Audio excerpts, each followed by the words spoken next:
Punk Revolution now. Today we're going to be reviewing Yo La Tengo's newest album, Yo, This Stupid World. They called the band Yo! Yo is the coolest word ever! Yo La Tengo is Spanish for I am epic. Yo.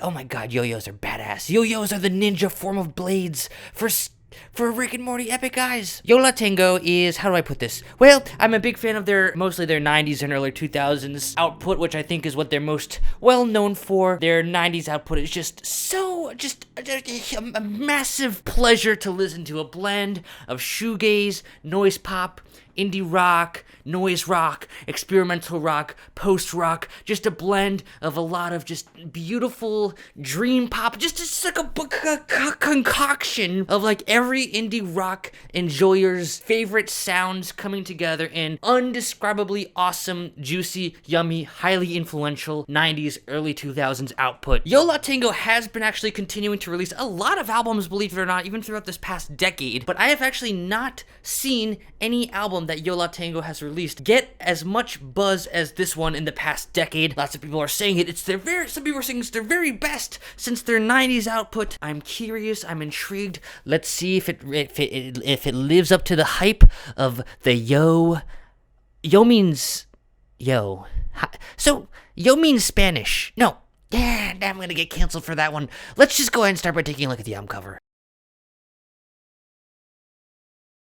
This album cover is actually kind of ugly. It's kind of a blend of just a bunch of, I don't know, it's not very visually appealing on the eyes. You have this, like, just darkness. It looks like someone just took a picture out their window into their yard at night, and it's just, you can't see anything, and it's so dark. And then you have that, like, nasty grass at the bottom. It doesn't look very visually appealing. Even the freaking, like, mailboxes and, like, the truck in the background, to me, they just look sad and pathetic. It's obviously not a photo that's gonna make you jump for joy with happiness. It looks like it's like a dirty, it looks like there's like dirt on the cover too. Clearly this is an album cover that's kind of bleak. It's definitely hitting on the title, This Stupid World. Obviously not a very happy theme we're talking about, not when you look at the album cover and you combine it with This Stupid World. It seems like Yo La Tengo they need to go to therapy, it sounds like. And when we crack open the music, we are gonna definitely hear Yo La Tengo experimenting with, I'd say, some pretty dissonant and some atonal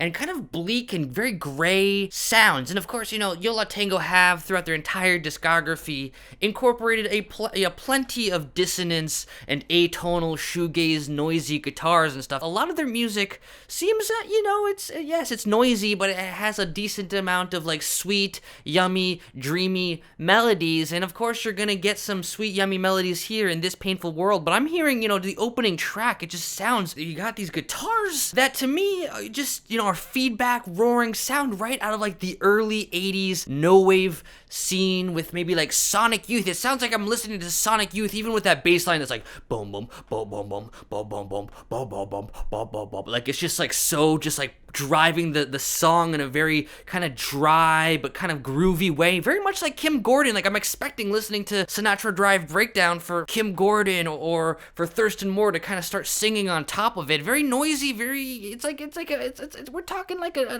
a pretty noisy, to me it sounds like noise rock. And it's funny because even though in terms of the tones, the guitar tones and the production in general, super noisy, reminds me of like bleak early no wave and a lot of moments here, and the lyrics of course with the title This Stupid World, it's definitely going in a very nihilist kind of direction. You know, the thing with the Yo La Tengo vocals is that like they are just such beautiful, timid, gentle, soothing voices that even when they're singing over this kind of bleak, noisy music and they're singing lyrics about dying and death and just, you know, kind of some pretty nihilistic lyrics, it still kind of feels like I love Yo La Tengo. Their voices, that's how it feels. It's just, I don't know if it's maybe just like my brain has been like Pavlov trained to like have good feelings whenever I hear their voices, but to me, they just sound like really nice people, and it sounds like a lullaby still. And you know, Yo La Tengo has always had that fundamental contrast between noisiness, shoegaze, noise rock, experimental rock, with just fantastic melodies. Obviously, that contrast is what makes the genre of noise pop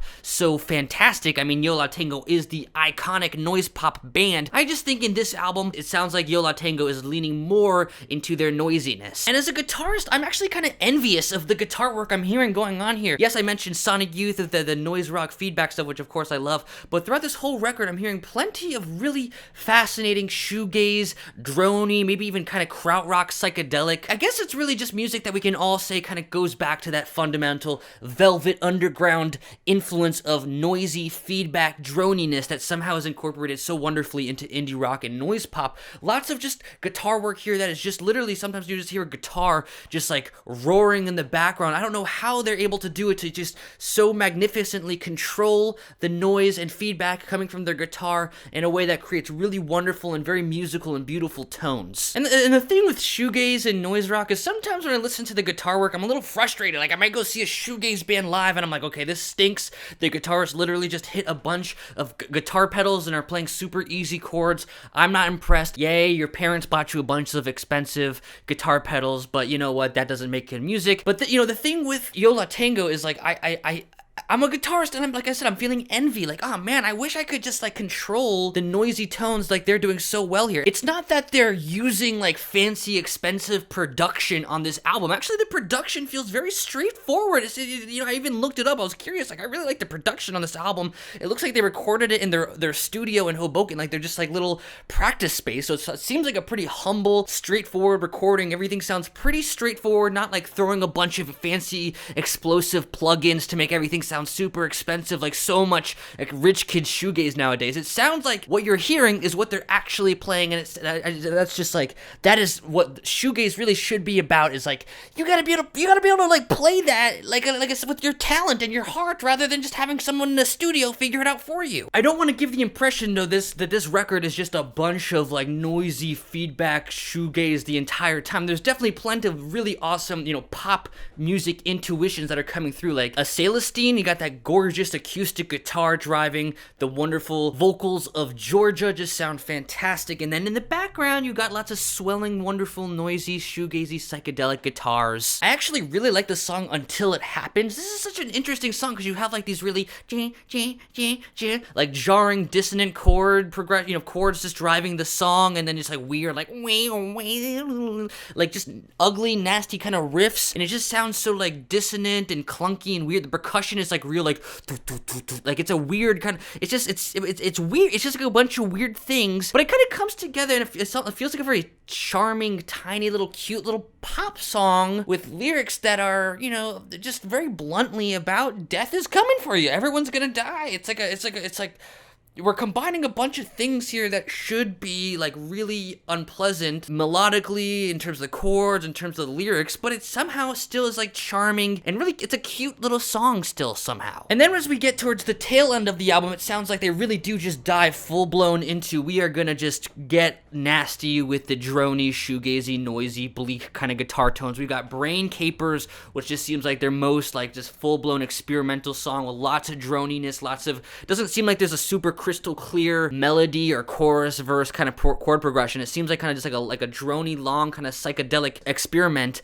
It kind of reminds me a bit of like Flying Saucer Attack in terms of the way that these songs are, psychedelic, drony shoegaze. Sometimes I feel like in terms of like the rhythms they're using, it feels like there's like a drum circle kind of thing going on, almost like it's trying to create the effect that Radiohead was going for in The King of Limbs, where it's like a very, hypnotic, meditative album, but it seems like they actually do a much better job of achieving it than Radiohead did in The King of Limbs. And then in This Stupid World, again, they just kind of step up, bringing that loud, roaring, noisy guitar. It sounds like they just kind of have their guitar with a bunch of distortion, and they just kind of put their guitar up against the amp, let that stuff feed back, let the cool guitar pedals do all their crazy things, except, obviously I'm sure it sounds like there's probably a decent amount of trial and error to get it sound as good as it sounds here. But then you have that kind of noisy foundation for the song, and then like I said, you have this kind of like weird like drum sort of circle. It actually sounds like there's like a pulsing, almost like industrial, like electric, like industrial kind of like bass drum that's kind of driving the song. It's really dark, and it's like really like, has Satan taken over Yo La Tengo, and are they chanting because they want the whole world to collapse? And then in classic Yo La Tengo fashion, just showing off, you know, like I said, they've got that masterful contrast between the noisy, loud stuff and the beautiful, dreamy stuff. You know, you got some sugar and you've got some bleakness, and you know, if you got This Stupid World as just a big, aggressive, in-your-face train of bleakness, the final song, Miles Away, still has plenty of, you know, guitar, reverb, feedback, shoegazy droniness, but it has George's, you know, gorgeous vocals like na na na na na yeah yeah. It feels like, yay, we made it to the end of this noisy, crazy, psychedelic, drony album, and we're all just swaying, and you got these like beautiful stuff. I mean, I can go on so many cool influences here, from psychedelic, krautrock, and shoegaze, and noise rock, and noise pop, and post rock, and blah blah blah blah blah. All the music nerds' favorite genres. Yo La Tengo, bringing it here with raw talent, no fancy pantsy studio tricks.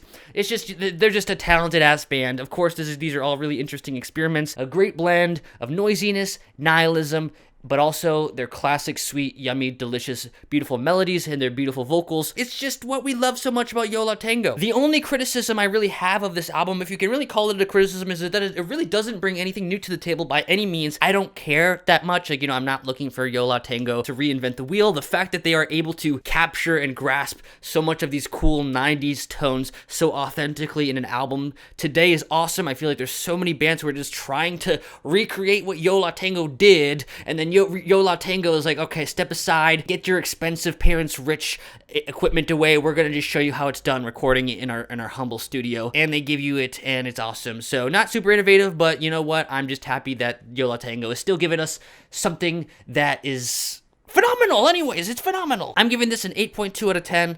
Super thrilled with this album. I'm so happy to hear more Yo La Tengo stuff, and I think this is going to go down as an essential in their discography. As you, oh, I love the 90s stuff. Oh, I love their 2000 stuff. Oh, they have an album in 2023 right here for me that's on par with that stuff.